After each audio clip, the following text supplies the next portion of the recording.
All right, we're going to do a quick install video for the DHX2 shock shaft. This install is applicable to all of our shock shafts, whether that's the mullet shock shaft, the spherical mullet shock shaft, or a standard shock shaft of any sort. While you're threading on the new shock eyelet or unthreading the stock shock eyelet, it's really easy to accidentally twist this adjuster, so you want to write that down just so you can get it right back to where it's supposed to be, nice and quick. That was loud. All right, that's that.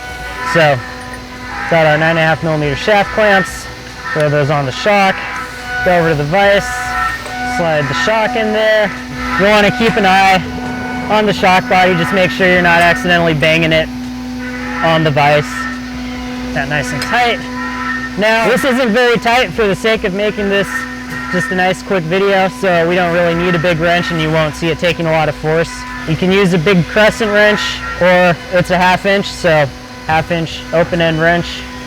Put the wrench on the shock eyelet there, and then give it a spin until it's spinning freely, and then you can get it off the rest of the way by hand. So when you pull that off, you'll need to transfer one part and one part only over to the new shock eyelet, and that is this adjuster knob. So that just slides out. Usually that requires a little bit more because there's a spring and a detent in there. We've already taken that out.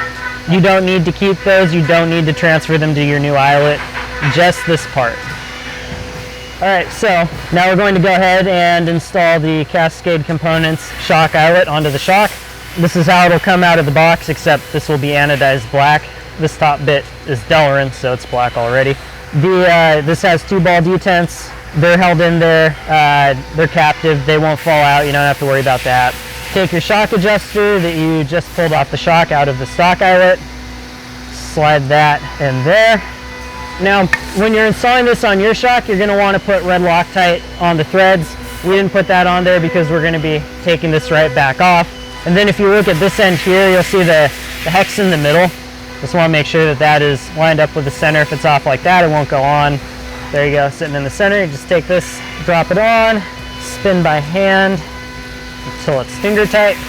And then we're going to take the big wrench and just tighten it down the rest of the way.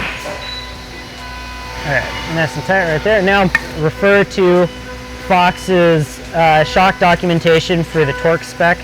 Off the top of my head, I want to say it is 37 inch-pounds.